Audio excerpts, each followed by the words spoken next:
Welcome to Beware of Spoilers. I'm Adam. Um, trying out the new AMC A-List thing that they unveiled, I don't know, like 3 weeks ago maybe. AMC attempted to compete with MoviePass more, so they have their own thing where you pay $20 a month, you get to see 3 movies a week, um, in any format. So you can see IMAX, 3D, anything you want for for $20 a month, but only 3 a week. You can't go every day. Um, you can reserve your tickets in advance. You can do a bunch of things like that. So I canceled MoviePass and went with this instead. I found that this is actually a better system, if you ask me, than MoviePass, because at a minimum, this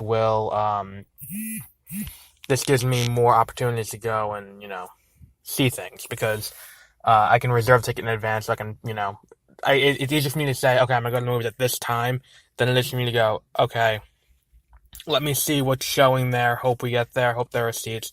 But you're reserving a ticket in advance, so you have a ticket. You know for certain when you get there, you're gonna have your seat.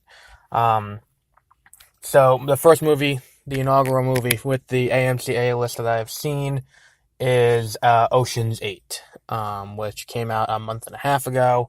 Um, and at this point, it was very good. I think that this movie nailed what a heist movie should be.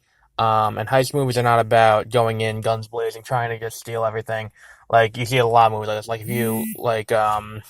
you look at like Ant-Man was a recent movie that's considered a heist movie. Um, Even if it has superheroes in it, it it's like they're surgical in a heist movie when they're trying to get what they want. Um, they're not trying to go in and kill everyone around them. Like when you play GTA, Grand Theft Auto 5, it's very big on heists, but all of them involve massive shootouts and things like that. Even if it doesn't have the planning and all of that of a heist, you're still going in and you're still going in trying to you're killing everyone in your way. Granted, it's a video game, not a movie, but the original Ocean's 11 and even the remakes have that where it's like it's not about guns, it's not about showing brute strength, it's about using your cunning to beat to overcome and steal what you're trying to steal. And this movie showcases that, where you have it's not Danny Ocean, it's his sister Debbie Ocean, who's just out of prison. If you've seen the trailer, you basically have the basic plot of the movie. She's out of prison. She wants to steal this giant necklace from a safe. From a safe underground.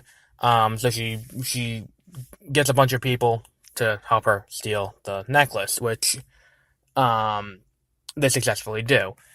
And the whole movie is very well done. It's a shorter movie. I don't know why they tacked on literally a half hour worth of commercials onto this. It didn't need that. I could have lived very well without, having to sit through that first. But the movie doesn't seem to drag at any point. You're not sitting there hoping it's going to be over sooner. By the time you get to the end, I feel like they didn't spend as much time on the prep as they should have. A lot of it's explained away as, oh, they can just do that, rather than showing them do that. Where it's like, the only real character who has any time showing what they can do is Rihanna, who's playing a hacker who goes by Nineball, I believe. She's the only one who's got any time to showcase her abilities. Like, before going into the heist. Because, like, Mindy Kaling's character, who I don't remember if they gave her a name or if she's just that character.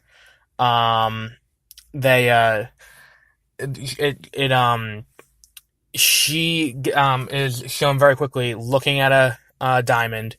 Then she gets picked up as part of the group. And then during the heist, she's shown doing things, disassembling the necklace and reassembling it into other jewelry quickly.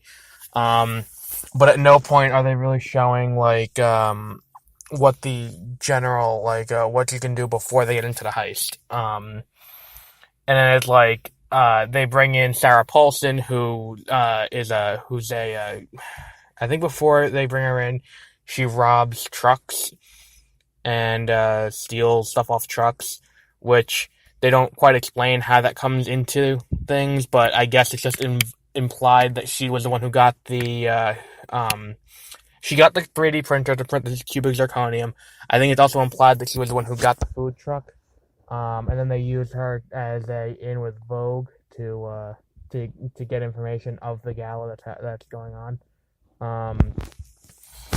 But that's my biggest problem with this movie, is that not enough time is spent on the prep for the heist. And it's like all it is like it's basically 2 hours. It's basically about half the movie to 2/3 of the movie is the beginning of Suicide Squad, where they're introducing all the characters.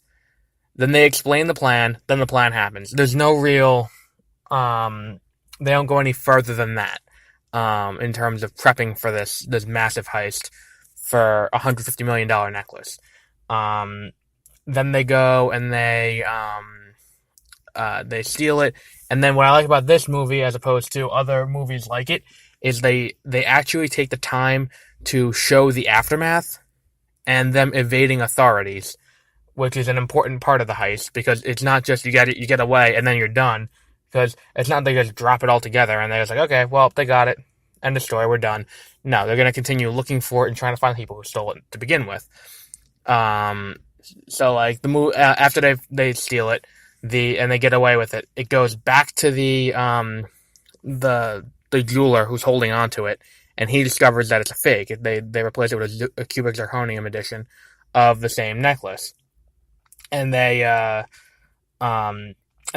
start doing an insurance investigation. Who the insurance investigator, played by James Corden, who's actually really funny in the role. Which I don't know what's a surprise, because he's a late night talk show host. Anyway, he goes and he's interrogating everyone, trying to find out what's going on.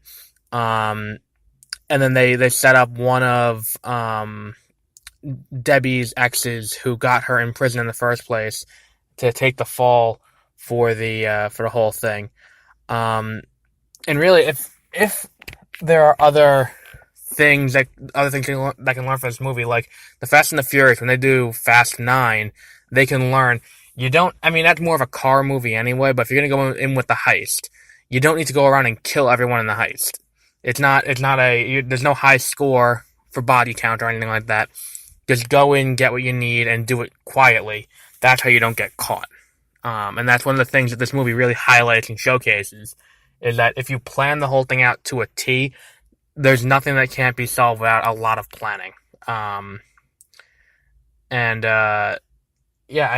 this point, it's going to be ending its theatrical run pretty soon, because, like, next week is, this week Mamma Mia comes out. Well, today, it's Friday, Mamma Mia, and The Equalizer 2 comes out. Next week, there's a big release. 2 weeks from now, it's Christopher Robin. 3 weeks from now, there's definitely something, but it's not showing up on the AMC app yet. But there's a lot of things coming out, so this is going to end up bumping out of theaters. But I could definitely see this being a movie that, when it comes out on DVD, I would recommend picking up. Because I don't see it going above $15 on DVD. And $15 would be a good price to pay to see this. Or if you're going to watch it on demand, that's not a bad idea either. Or rent it digitally. But yeah, I would very highly recommend this movie. It's actually one of my favorite movies of this year. And granted, that's just because Deadpool 2 was terrible, and it's been a pretty good year for movies so far, better than last year, definitely. I don't know what this movie's about, but I saw a trailer before this one for A Star Is Born, one of the 9 million trailers that started the show before this, with Lady Gaga and Bradley Cooper, I believe, making his directorial debut. Yeah, that could be an interesting one to see when that comes out, along with Bohemian Rhapsody. So today's Friday. Friday the 20th. Yes, Friday the 20th. So I have also queued up 2 more movies I'm going to be seeing this week as part of my 3. I have The Equalizer 2 and Skyscraper. If I can get a ticket to see Jurassic World, I'll do Jurassic World. But I'm going to make this a Monday, Wednesday, Friday, where I'm going to see 3 movies and then see today's Friday. So we're going to put out today's episode today. and that'll be today, the 21st. Tomorrow, I'm going to be seeing The Equalizer 2, and I'll put that up. I'll set that up to go up Monday. Then on whatever day we get to see it, that'll go to Wednesday, and then next Friday will be next Friday. Maybe I'll see Mamma Mia 2. Probably not. But we'll see where that goes. So we're done. So that for Ocean's 8, definitely go see it if you haven't already.